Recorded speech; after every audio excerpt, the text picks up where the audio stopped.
اب مجھے شریعت کا ایک مسئلہ بتائیں.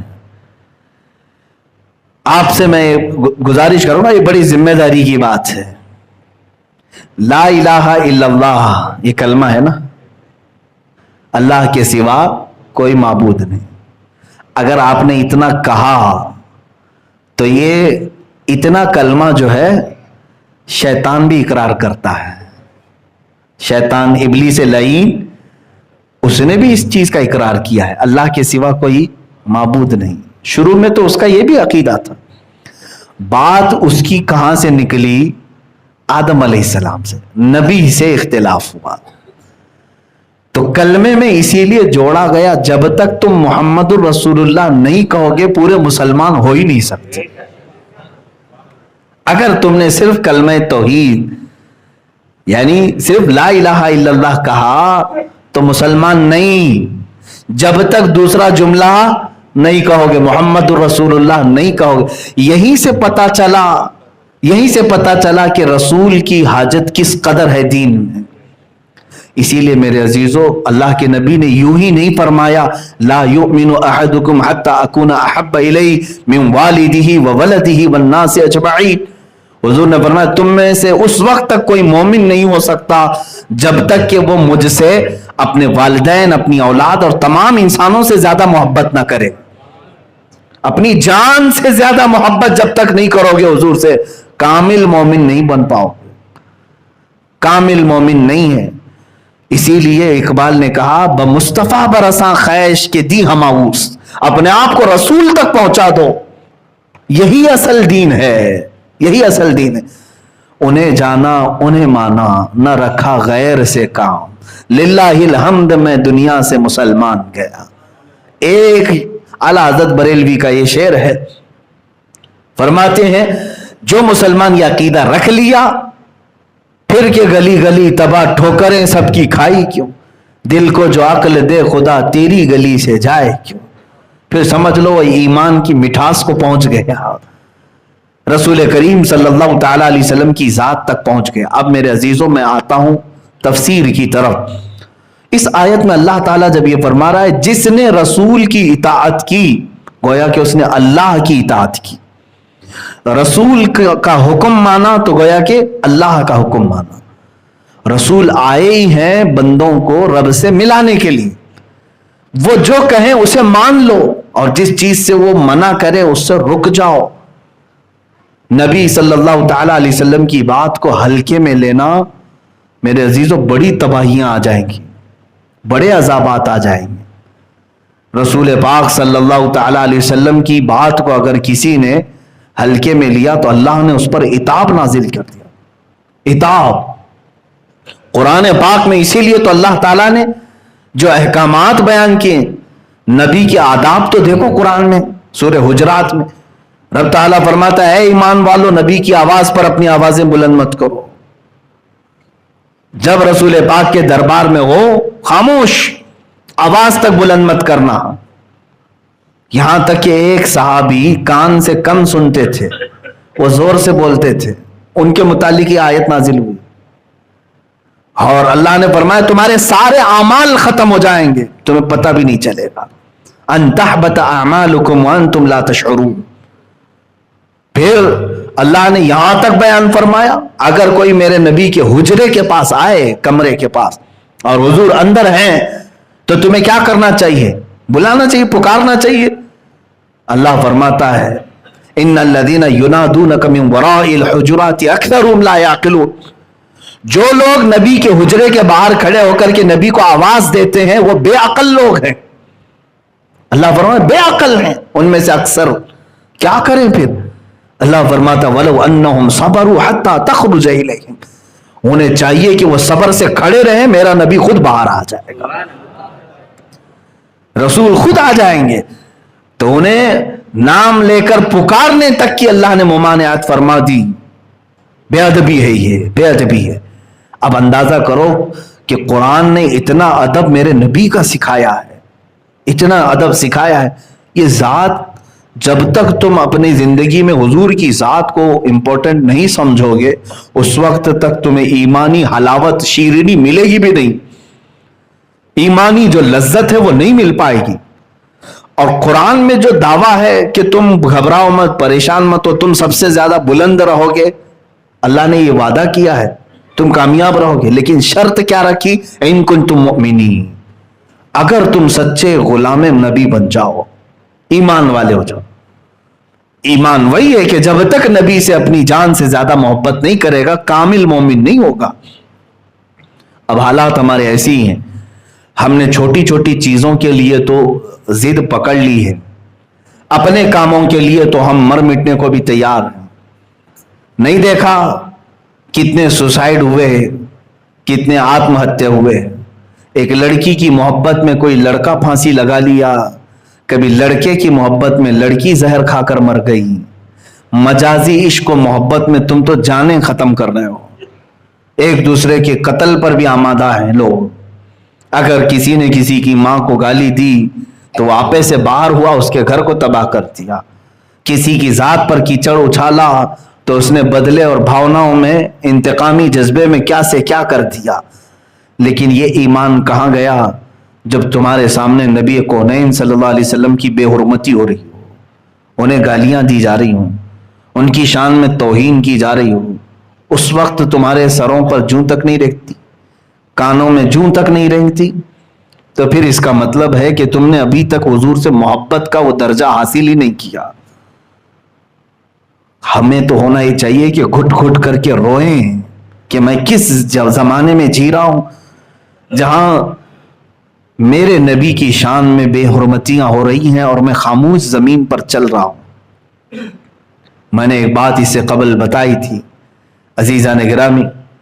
حضرت سعد ابن ربیع رضی اللہ تعالیٰ عنہ جنگ احد میں ایک جوان صحابی حضور کی ناموس پر ایسے میدان احد میں آئے تھے کہ ان کے گوشت کے ٹکڑے نکل گئے تھے، لیکن پیچھے ہٹنے کو تیار نہیں، اللہ کے نبی صلی اللہ تعالیٰ علیہ وسلم کی عزت پر پہرا دینے کے لیے.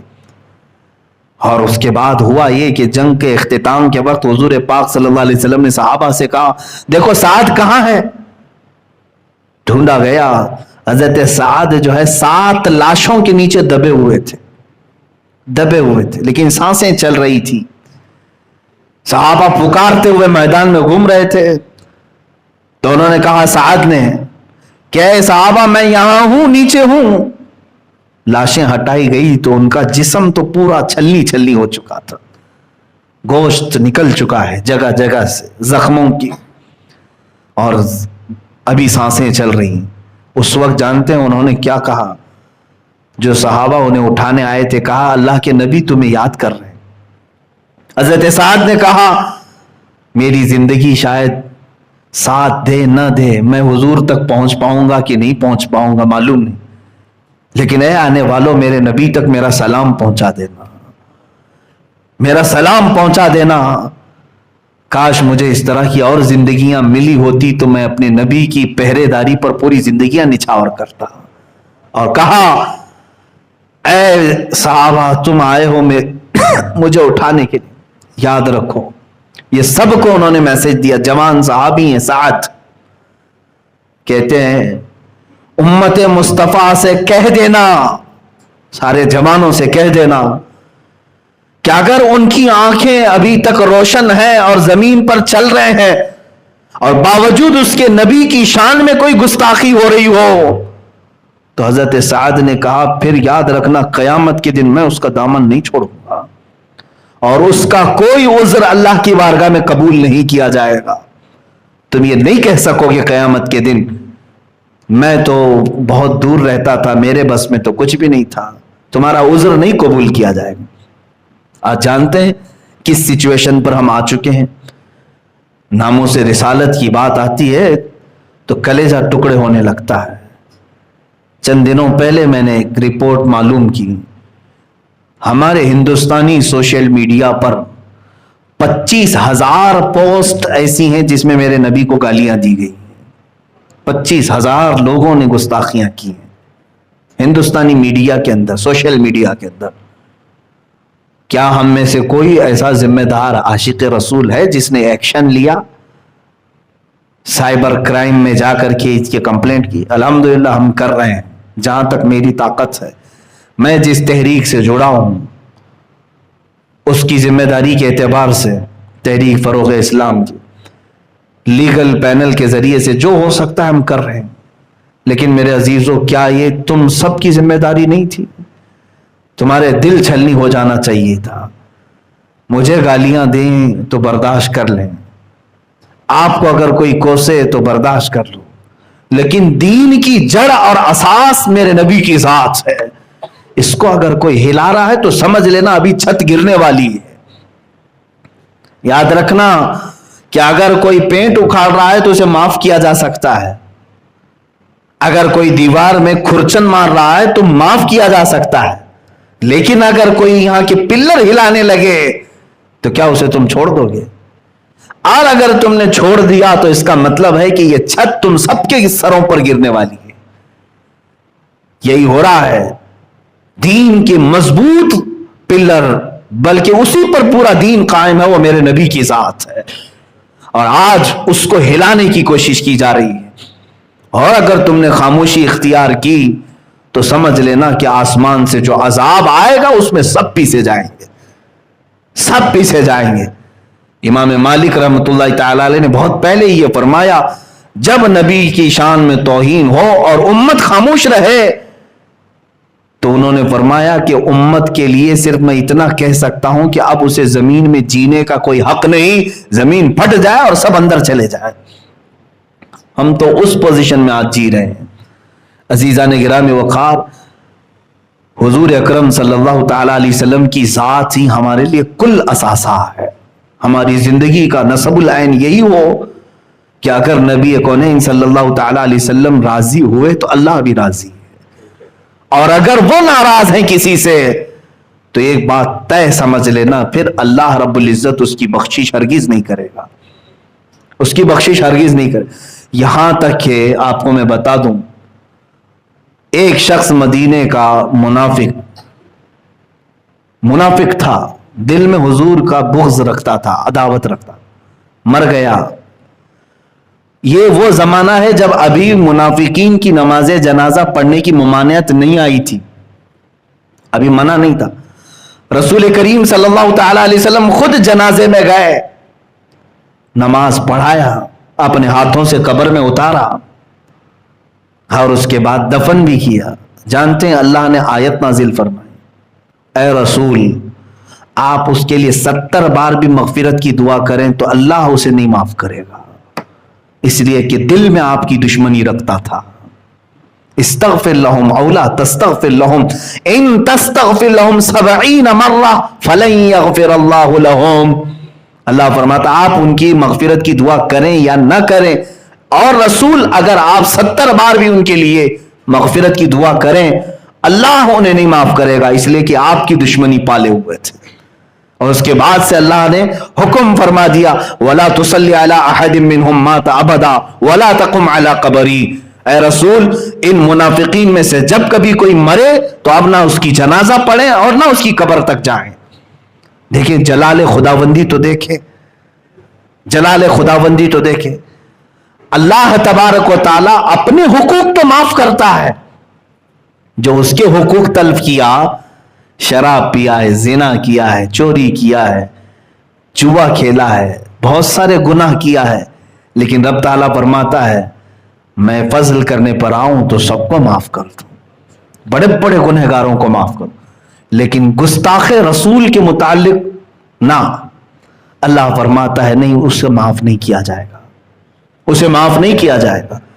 اسی لیے اسلامی حکومت میں بھی گستاخ رسول کی صرف ایک ہی سزا ہے، اس کا سر جدا کر دیا جائے، قتل. اسلامی حکومت میں یہ سزا ہے، اسی لیے کہ وہ پلر ہلا رہا ہے. نبی کی شان میں اگر کسی نے کہا، آپ کو یہ میں بتا دوں کہ اگر کوئی پاگل بھی کہہ دے تو اسے بھی مارا جائے گا.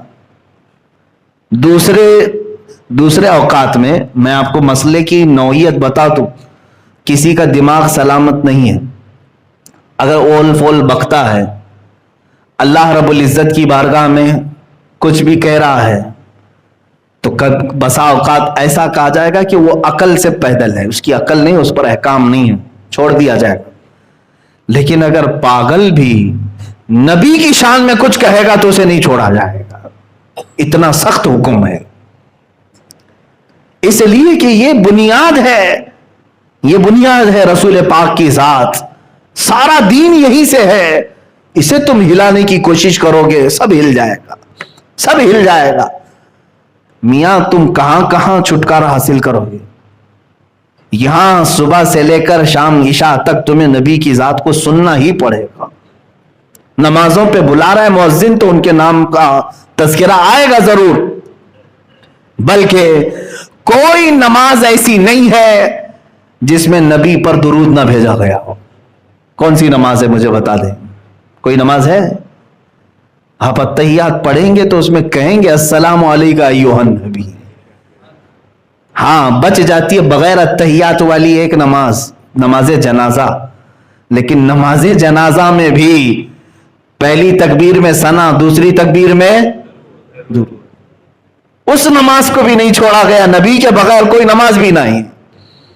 اور امام شافعی رحمۃ اللہ تعالی علیہ تو فرماتے ہیں جس نماز میں رسول پاک پر درود نہیں بھیجا گیا ان کے نزدیک تو نماز ہوگی ہی نہیں. فقہ حنفی میں اگر درود ابراہیمی نہیں پڑھا تو نماز تو ہو جائے گی، مکروہ تحریمی نماز تو ہو جائے گی، لیکن شافعی مذہب میں ہوگی ہی نہیں، نماز باطل ہے اس کی نماز. اور پھر آپ کو میں یہ بتا دوں، اگر کوئی شافعی ہیں، میں اس کا اہتمام کرتا ہوں اپنی اس مسجد میں الحمدللہ، ان کے مسائل ہیں. میں اگرچہ حنفی امام ہوں، اگر میرے پیچھے کوئی شافعی مقتدی ہے، اقتداء کر رہا ہے تو اس کے لیے باریک مسئلہ ہے.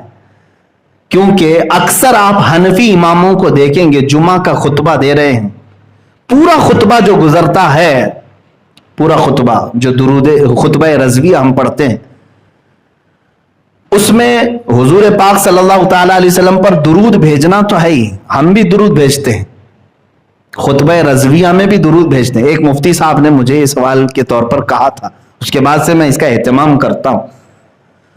جب دوسرا خطبہ ہم پڑھتے ہیں جمعہ کا، اس میں ہم یہ کہتے ہیں الحمدللہ نحمده ونستعینه ونستغفره ونؤمن به ونتوکل علیہ ونعوذ باللہ من شرور انفسنا ومن سیئات اعمالنا من يهده الله فلا مضل له ومن يضلله فلا هادي له ونشهد ان لا اله الا الله وحده لا شريك له ونشهد ان سيدنا محمدا عبده ورسوله. یہاں تک یہ حمد اور خطبہ ہو گیا دوسرے خطبے کے شروع میں. اس کے بعد ہم درود پڑھتے ہیں، وصلی اللہ تعالی علیہ وعلی آلہ واصحابہ اجمعین وبارک وسلم ابدا. یہ درود ہے. توجہ چاہتا ہوں، اتنا اگر درود پڑھ کر کے کوئی امام حنفی خطبہ پڑھ لیا تو شافعی آدمی کی نماز جمعہ نہیں ہوگی. اس کے لیے خطبے میں شرط ہے، شافعی میں، فقہ شافعی میں، جب درود پڑھے تو نبی کا نام لے کر کے پڑھے، صلی اللہ تعالی علی سیدنا محمد وعلی آلہ واصحابہ اجمعین وبارک وسلم ابدا. نام اگر اس طرح پڑھا صلی اللہ تعالی علیہ وعلی آلہ وصحبہ وسلم، درود تو یہ بھی ہے ان پر درود ہو، ہم نے حضور کی طرف اشارہ کیا، درود تو یہ بھی ہے. ہمارے حنفی فقہ میں خطبے میں اتنا درود پڑھا جاتا ہے، لیکن شافعی مذہب میں باریکی یہ ہے کہ اگر لفظ محمد نہیں کہا تو ان کے ہاں خطبہ ہی کمپلیٹ نہیں ہوا. آپ اندازہ کریں حضور پاک صلی اللہ تعالی علیہ وسلم کی ذات اور نام کا اہتمام کس قدر ہے. اگر خطبے میں نہ آئے تو خطبہ کمپلیٹ نہیں، جمعہ ہی نہیں ہوا پھر. اور الحمدللہ میں اس کا اہتمام کرتا ہوں، خطبے میں جب بھی درود پڑھتے ہیں تو حضور کے نام کے ساتھ میں پڑھتا ہوں، اس لیے کہ نام کے ساتھ پڑھیں تو میری بھی نماز ہوگی، شافعی کی بھی نماز ہو جائے، حنفی کی بھی ہو جائے، شافعی کی بھی ہو جائے. عزیزان گرامی وقار، حضور اکرم صلی اللہ تعالی علیہ وسلم کی ذات پاک نہ جمعہ سے تم خارج کر پاؤ گے، نہ جنازے کی نماز سے نکال پاؤ گے، نہ اپنی 5 وقتہ نمازوں سے نکال پاؤ گے. پھر بات کہاں چلتی ہے؟ چلو مر گئے, قبر میں جانے کے بعد منکر نکیر وہاں بھی نہیں چھوڑ رہے. آخری سوال اس سے یہی کہہ رہے ما کنت تقول فی حق ھذا الرجل. یہی سوال میں اکثر پھنس بھی جائیں گے. دو سوال تو کامن ہے, من ربک ما دینک, تیرا رب کون ہے, تیرا دین کیا ہے. وہ اکثر لوگ بول دیں گے میرا رب اللہ ہے, میرا دین اسلام ہے. حضور کی طرف دکھا کر کے پھر منکر نکیر پوچھیں گے ان کے بارے میں تو کیا کہتا تھا. تو جو کہتا ہے دین کو رسول کی حاجت نہیں ہے, وہ کیا کہہ دے گا قبر میں نہیں جانتا ان کو. تب پھر قیامت تک پڑیں گے کوڑے تمہارے اوپر. کہنا پڑے گا کہ یہ محمد اللہ کے رسول ہیں. تمہیں قبر میں بھی چھٹی نہیں ہے نبی کی ذات سے. بلکہ ہم تو الحمدللہ اہل سنت و جماعت, تو ہمارا عقیدہ تو یہ ہے کہ ہم مرتے ہی ہیں حضور کو دیکھنے کے لیے. حضور پاک صلی اللہ تعالی علیہ وسلم کی بارگاہ میں پہنچنا ہے, اس لیے موت بھی ہے ہمارے لیے. ایک عاشق رسول شاعر نے یہی کہا ہے, منکر نکیر جب قبر میں اٹھائیں گے اور پوچھیں گے کون ہے یہ تیرے, تب وہ شاعر کہہ رہا ہے اب تو پائے ناز سے اے فرشتوں کیوں اٹھوں, مر کے پہنچا ہوں یہاں اس دلربا کے واسطے. پوری زندگی تڑپتا رہا ان کو دیکھنے کے لیے, زیارت نہیں ہوئی, دیدار نہیں ہوا, مر گیا ہوں, اب آ کر پہنچا ہوں, اب ان کے قدموں سے نہ اٹھاؤ مجھے. اللہ اکبر. میرے عزیزو, ایک سنی صحیح العقیدہ مسلمان کا جو عقیدہ ہے الحمدللہ وہ عشق رسول کے ارد گرد گھوم رہا ہے. جو یہ کہے نبی کی حاجت نہیں, اس سے تم اپنا دامن نکال لو, تم دور ہو جاؤ. اسی لیے بہت سادہ سا ہے اصول دوستی اپنا, جو ان سے بیگانہ ہو وہ اپنا ہو نہیں سکتا. یہ سمجھ کر کے چلے, یہ اصول پر چلیں. بہت سادہ سا ہے اصول دوستی اپنا. ہم دوست کس کو بناتے ہیں؟ بہت سادہ سا ہے اصول دوستی اپنا, جو ان سے بیگانہ ہو وہ اپنا ہو نہیں سکتا. جو ان سے بیگانہ ہو وہ اپنا ہو نہیں سکتا. یہی اصول بنا کر کے چلو. جس کا نبی کے متعلق ذرا برابر شک کا عقیدہ ہے اس سے میرا کوئی تعلق نہیں, چاہے وہ میرا سگا بھائی ہو, میرا باپ ہو, یا میرا بیٹا ہو, یا میرا بھائی ہو. جو ان سے ناآشنا ہو وہ اپنا ہو نہیں سکتا. یہی صحابہ اکرام کا عقیدہ بھی رہا ہے. سیدنا ابو بکر صدیق رضی اللہ تعالیٰ عنہ کے متعلق تو دیکھیں, ان کے بیٹے جنگ بدر میں سامنے سے آئے تھے کافروں کی طرف سے, ایمان لائے نہیں تھے. حضرت ابو بکر صدیق بعد میں جب وہ ان کے بیٹے ایمان لائے تو کہتے ہیں ایک دن دسترخوان پر بیٹھ کر کے, ابا آپ کو معلوم ہے جنگ بدر میں آپ مسلمانوں کی طرف سے تھے, میں مکہ والوں کی طرف سے, کافروں کی طرف. 3 بار آپ میری تلوار کے نیچے آ گئے تھے, باپ تھے میں نے چھوڑ دیا. حضرت ابو بکر صدیق کہتے ہیں اگر تو ایک بار بھی میری تلوار کے نیچے آتا تو مار ڈالتا. میں یہ نہیں دیکھتا کہ میرا بیٹا آیا ہے, بلکہ دشمن رسول سمجھ کر مارتا. یہ ایمان تھا صدیق اکبر کا. دی ہما اوست, سارا دین رسول کی ذات ہے, ان سے جو بیگانہ ہو وہ اپنا ہو نہیں سکتا. اس اصول کو لے کر چلو میرے عزیزو. آج کی زمانے میں ضرورت ہے اپنے بچوں کو عشق رسول اتنا سکھاؤ. ہر چیز کمپرومائز کی جا سکتی ہے, لیکن نبی کی ذات یا ان کی محبت میں کوئی کمپرومائز نہیں. انشاءاللہ العزیز ایک وقت آئے گا جب میں یہ مہم چھیڑوں گا انشاءاللہ. ہم اگرچہ ہندوستان میں رہ رہے ہوں, بھارت میں رہ رہے ہوں, میجورٹی جس کی بھی ہو, لیکن ہم مسلمان یہ قانون پاس کرانے کی ضرور کوشش کریں گے کہ بھارت میں رہتے ہوئے کبھی کوئی حضور پاک کی شان میں گستاخی نہ کرے.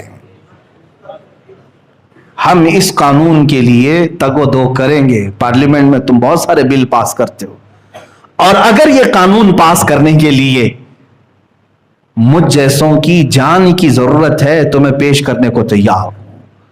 میرے 100 ٹکڑے کر لو اے حکومت ہند, ایک قانون ایسا پاس کر دو کہ رہتی دنیا تک ہندوستان میں کبھی محمد عربی صلی اللہ علیہ وسلم کی شان میں کوئی نہیں بھونک سکے گا, اور اگر کسی نے گستاخی کیا تو اس کو سخت ترین سزا دی جائے گی. یہ قانون ہونا چاہیے کہ نہیں ہونا چاہیے؟ میرے عزیزو, کیا اسلام کبھی دوسرے دیوی دیوتاؤں کے مذاق اور ان کے بھگوانوں کا مذاق اڑانے کی اس طرح کی مجلسیں منعقد کرتا ہے؟ کبھی آپ نے سنا؟ ہاں، ہم اپنے حق کو بیان کرتے رہیں گے. تمہیں جس مذہب سے سروکار ہے اسی مذہب سے تعلق رکھو. ہم نے ان تمام چیزوں کو کبھی انٹرٹین نہیں کیا دوسرے مذاہب. مجھے بتاؤ، بدلے میں حضور کی ذات پر جب جب حملہ ہوا، حضور کی ذات پر جب جب حملہ ہوا، مجھے بتاؤ کیا کبھی بدلے میں ہم نے عیسائیوں کے نبی عیسیٰ علیہ السلام کی کردار کشی کی؟ کبھی توہین کیا عیسیٰ علیہ السلام؟ ارے ہم وہاں پر بھی سمجھتے ہیں کہ اگر توہین کریں تو یہاں سے بھی ہم نکل جائیں گے پھر ایمان. جتنا تم نہیں مانتے اس سے کئی درجے ہم عیسیٰ علیہ السلام کو مانتے ہیں. یہودیوں نے اگر حضور کے کارٹون بنائے تو کیا ہم نے بدلے میں ان کے نبی موسیٰ علیہ السلام کے کارٹون بنانے کی اجازت دی؟ کبھی کیا ہم؟ ہندو اگر بھونکنے لگا، کوئی بھی ایسا آتنکی ہندو جو نبی کی ذات پر، میرے رسول اکرم صلی اللہ علیہ وسلم کی ذات پر مغلظات بکنے لگا، تو کیا ہم بدلے میں کبھی رام کرشن یا وشنو فلاں فلاں اتنے جو ہیں ان کی کردار کشی کی؟ ان کو ننگا کر کے دکھایا؟ کبھی ہم نے ان کو گالیاں دی؟ میرے عزیزو، اسلام ہے ہی نہیں، بلکہ اسلام یہ کہتا ہے لا تسبوا الذین یدعون من دون اللہ. اللہ نے یہاں تک فرمایا تم ان لوگوں کو گالی ہی مت دو جو اللہ کو نہیں مانتے، گالی مت دو. کیا ہوگا؟ فَيَسُبُّ اللَّهَ عَدْوًا بِغَيْرِ عِلْمٍ، اس لیے کہ پھر وہ پلٹ کر کے تمہارے اللہ کو گالیاں دینے لگیں گے. ہم تو شروع کرتے ہی نہیں، کہیں پر شروع کرتے ہی نہیں. ہاں، ایک بات یاد رکھ لیں، جواب ہم کسی کی گستاخی کا، اگر تم نے میرے نبی کی شان میں گستاخی کی تو بدلے میں ہم تمہارے کسی دیوی دیوتا کی گستاخی کر کے بدلہ نہیں لیں گے. ہمارے انتقام لینے کا طریقہ کچھ اور ہے، وہ انشاءاللہ العزیز وقت بتائے گا، وہ وقت بتائے گا. نبی کونین صلی اللہ تعالی علیہ وسلم کی ذات پر کسی نے انگلی اٹھائی تو ہم بدلے میں یہ نہیں کریں گے کہ تمہارا خدا ایسا تھا، تمہاری دیوی ایسی تھی، تمہارا دیوتا. ہمیں اس سے سروکار ہی نہیں. ہم چھیڑ چھاڑ دیوی دیوتاؤں سے نہیں کرنا چاہتے ہیں، اس لیے کہ ہم عقل رکھتے ہیں. اگر ایک ہندو نبی کونین صلی اللہ علیہ وسلم کی شان میں اگر گستاخی کیا تو میں پلٹ کر کے اس کے بھگوان کو گالی دوں گا، تو کروڑوں ہندو اور بھی تو ہیں جو خاموش تھے. کروڑوں ہندوؤں کے خدا کو میں کیوں گالی دوں؟ ایک نے کیا ہے نا، میں اس سے نپٹوں گا جس نے گستاخی کی ہے، یہ نہیں کہ اس کی پوری برادری سے. اسی طرح سے میں دنیا کو بھی آج یہی کہتا ہوں، فرانس کا جو مسئلہ لے کر کے انہوں نے ایشو بنایا، اتنا بڑا ایشو بنایا، فرانس میں ہوا کیا تھا معلوم ہے؟ فرانس کا ایک ٹیچر، اسکول کا ٹیچر، اپنے اسٹوڈنٹس کے سامنے میرے نبی کے خاکے بنا کر کے دکھا رہا تھا، حضور صلی اللہ تعالی علیہ وسلم. اس کی شکایت بھی ہوئی آلریڈی، یہ اچانک نہیں ہوا یہ سب کچھ، اس کی شکایت ہوئی انتظامیہ سے، ایکشن نہیں لیا گیا. تو ایک نوجوان چیچن کا، جس کا نام عبداللہ بتایا گیا، وہ اپنی بھاوناؤں پر قابو نہیں پایا، اٹھا اس نے قتل کر دیا، مار ڈالا. جو ٹیچر خاکے بنا رہا تھا اس کو اس نے قتل کر دیا. یہ معاملہ اس کا پرسنل ہے، ٹھیک ہے؟ یعنی اس نے جو سٹینڈ لیا وہ وقت کا اس کا تقاضا تھا، اس نے سٹینڈ لیا اور مار دیا. لیکن مجھے یہ بتاؤ، کیا اس عبداللہ چیچنیا کو، شیشانی کو چھوڑ دیا گورنمنٹ نے؟ اسی وقت پولیس نے گولیوں سے بھون دیا، اس عبداللہ کو بھی ختم کر دیا. اب میں یہ جو ہمارے ہاں بھونکتی ہے میڈیا، ان تک یہ بات پہنچاؤں گا. یہ پورے کے پورے مسئلے کو ڈائیورٹ کر کے یہاں ڈیبیٹ کر رہے تھے، 8-10 دن تک اسی پر بکواس کرتے رہے. میں آپ کو بتاتا ہوں، بات ایک ٹیچر کی اسٹوڈنٹ کی تھی، ختم ہو گئی. اس نے اس کو مارا، اس کو تم نے مارا، ختم کر دینا چاہیے نا، بات تو ختم کر دینا چاہیے.